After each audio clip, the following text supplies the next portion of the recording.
sempre o Sub-Zero. Sub-Zero, Sub-Zero, Sub-Zero, Sub-Zero, Sub-Zero, Sub-Zero, Sub-Zero. Eu escolhi o Sub-Zero, Sub-Zero, Sub-Zero, Sub-Zero, Sub-Zero, Sub-Zero, Sub-Zero.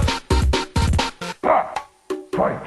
1, 2, 3, 4. O Khan era um caolho especial, ele não faz Night Wolf, índio velho, tinha o cachimbo da paz. Também chegado no fuminho, tinha um smoke muito massa. Da onde que tu acha que saía sua fumaça? Com ele ainda tinha outros dois robôs, o Cyrax e o Sector, que só davam caô pra liberar o Goro. Não era bem assim, tinha que matar o Shao Kahn que falava finish him.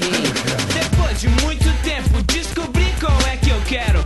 Então desde pequeno escolho sempre o Sub-Zero. Sub-Zero, Sub-Zero, Sub-Zero, Sub-Zero, Sub-Zero, Sub-Zero, Sub-Zero. Escolhi o Sub-Zero, Sub-Zero, Sub-Zero, Sub-Zero, Sub-Zero, Sub-Zero, Sub-Zero. Fatality.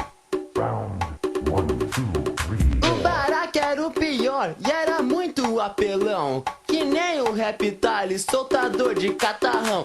A Sindel e seu cabelo tinha uma garganta boa. Striker traficante, é nós que voa. O Motaro dava medo, na real era fichinha. Já de Yucabão, quem pegava era a bichinha. A Milena dava chana, a Kitana faz boquete. Mas a Shiva é campeã, ao mesmo tempo pode 7.